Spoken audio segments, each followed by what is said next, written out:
conversa, eu acho que tem que ser assim. Acho que tem que ser assim. Eu sou a Laura. Adianta, vambora. Mais uma vez? 1, 2, 3, só pra ver se ficou bom.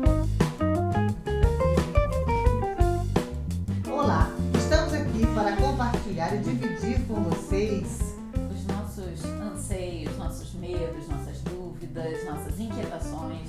E tentar encontrar o nosso lugar nesse mundo, né? Nesse espaço. É isso aí. E a gente vai falar muito por aqui. A gente fala pra caramba. Eu sou Laura. E eu sou Karen. Prazer. Bem-vindos. Show! Acho que agora rolou. Então vamos continuar a partir daquele momento. A gente estava falando. Isso, vamos lá. Sobre. Ai, tá.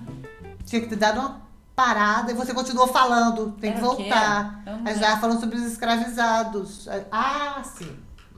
Primeiro, eu tenho que me desculpar, porque o politicamente correto é correto. Então a gente não usa mais a expressão escravos. A gente usa escravizados. É óbvio, né? Nada mais era que pessoas, seres humanos escravizados. É isso aí. E a gente tá falando que isso foi uma colocação assim, martelando, né? Por que o sistema assim, ele oprime, não, assim, como ele é feito para permitir que a gente não pense, né? E aí, se você parar para pensar...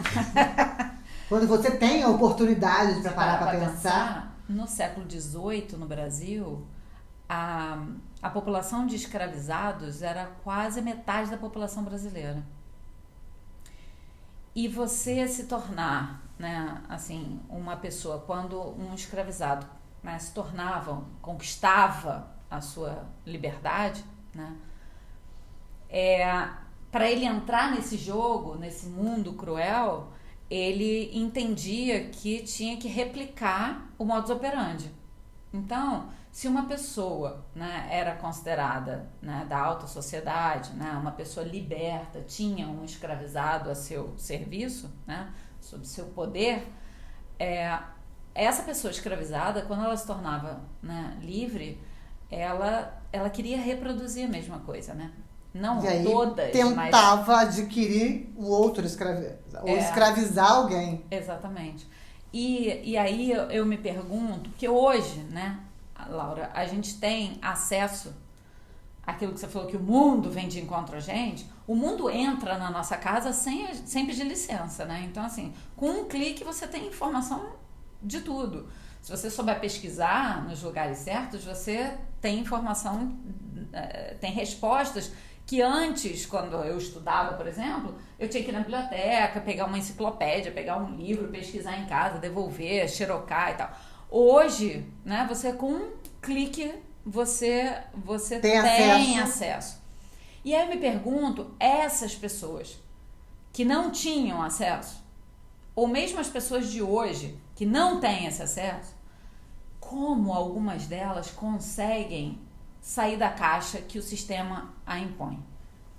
Com quem elas convivem? Eu estava pensando sobre isso hoje mais cedo. Não é? Ó, eu vou citar aqui a Maria Firmina dos Reis, que é uma autora brasileira, foi a primeira mulher a escrever um romance abolicionista. A Maria Firmina é filha de escravizada, de uma mulher que foi escravizada. A Maria Firmina é uma mulher negra e a gente está falando disso no século.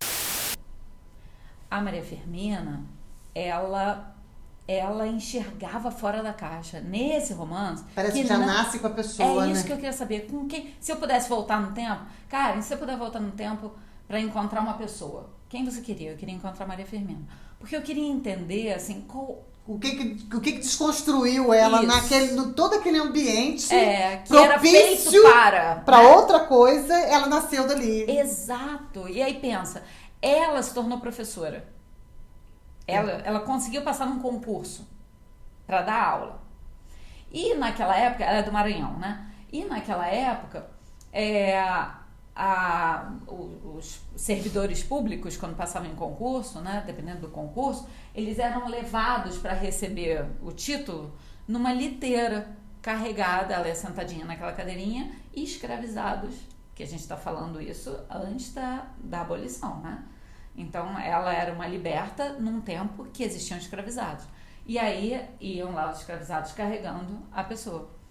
E a família dela, assim, ficou tipo, uau, olha, você vai estar nesse lugar. E o que ela falou? Não, eu vou a pé. Óbvio. Porque, mas então, não é óbvio.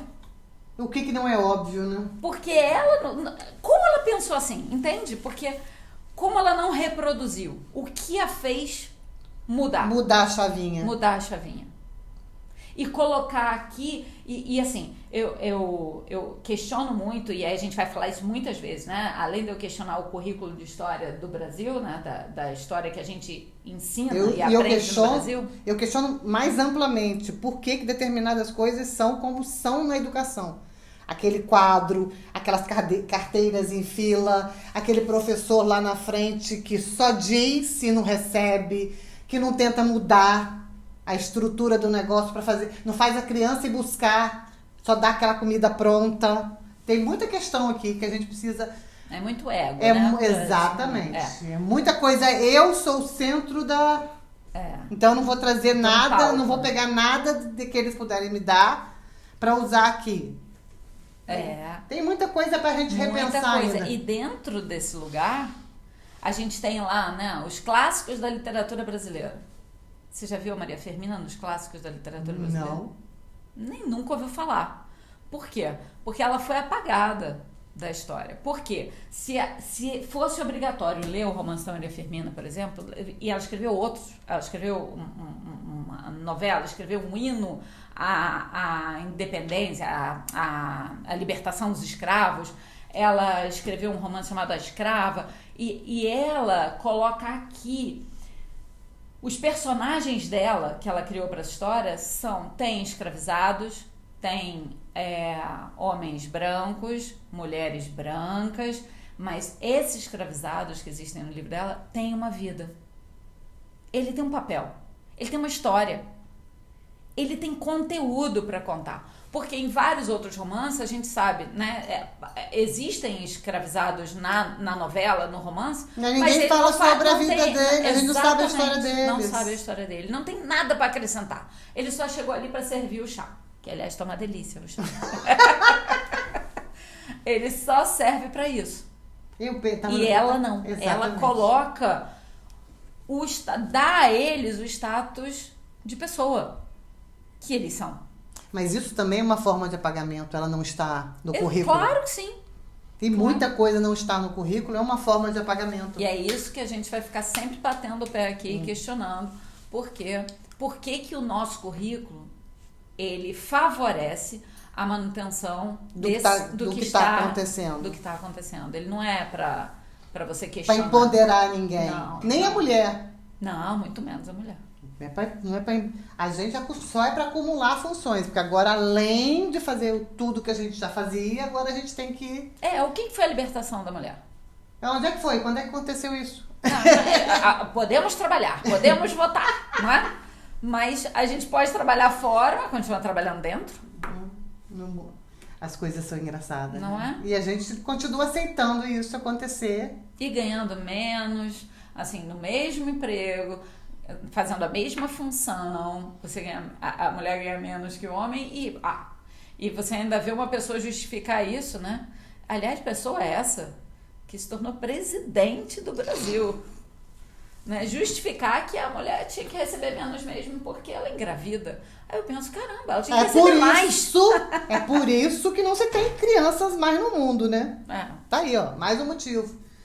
Porque a mulher tá percebendo que acumular funções sem valor...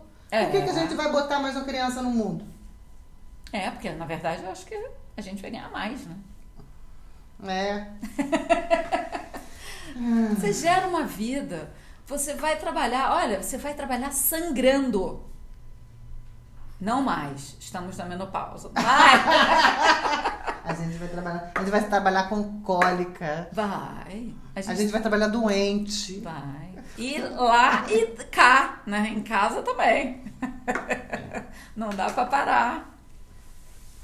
E por que não dá pra parar? Porque nem a gente se permite isso, porque até a gente carrega essas coisas que a gente precisa descarregar, né? A gente precisa desconstruir, tirar essas mochilas. Né? A gente foi... não, essas mochilas são colocadas na gente desde que nós somos pequenininhas. Desde antes de nascer, né? A gente já nasce impregnado, porque as nossas mães carregaram essa mochila, as nossas avós carregaram essa mochila. Então a gente recebe isso como isso, vamos chamar outra pessoa aqui depois para falar sobre essa carga genética, se isso existe, mas... E a gente repete. A gente repete. Sem perceber, culturalmente, é verdade. É.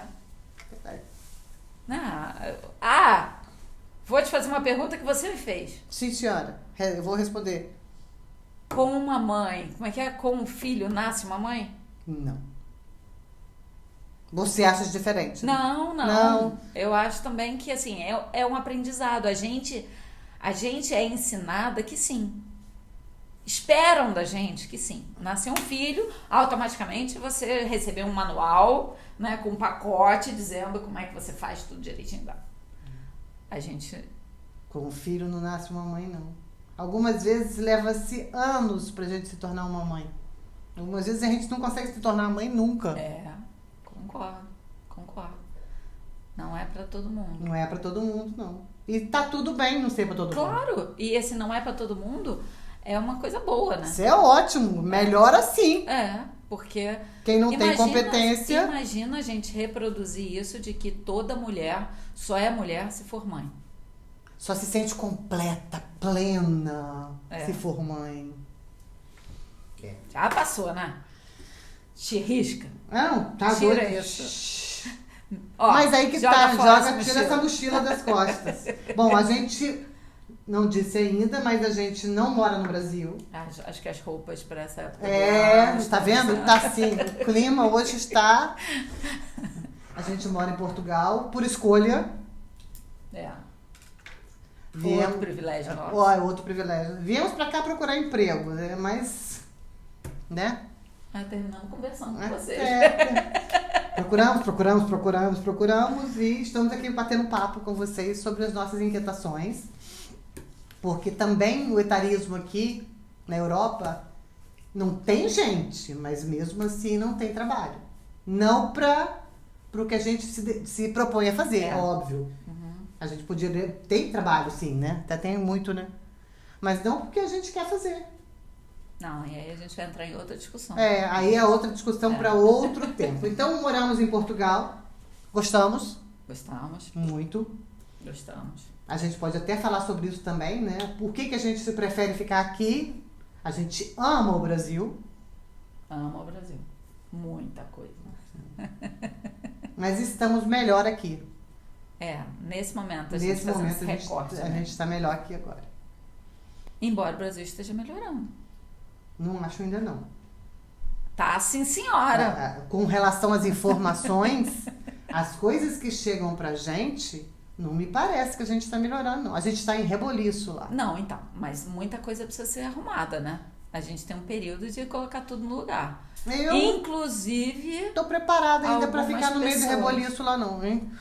Mas assim, é um período que precisava acontecer. Depois dos 4 anos que nós tivemos, né? De um desgoverno, né? Onde... porque os ratos, dessa vez, não podem voltar pro esgoto. Agora os ratos têm que ser... presos em gaiolinha. Exatamente. Porque não tem como a gente deixar eles voltarem, porque daqui a pouco eles saem e procriam. Gente, tem muita coisa pra conversar. E lá vamos nós. E aí, hoje, a gente vai ficar por aqui. A gente adorou conversar e a gente adorou essa conversa, tá bom? A gente se vê na próxima semana. Eu espero... curte o vídeo, segue a gente pra gente poder ter seguidores. Fala da gente por aí. Tá bem? Beijo, tchau.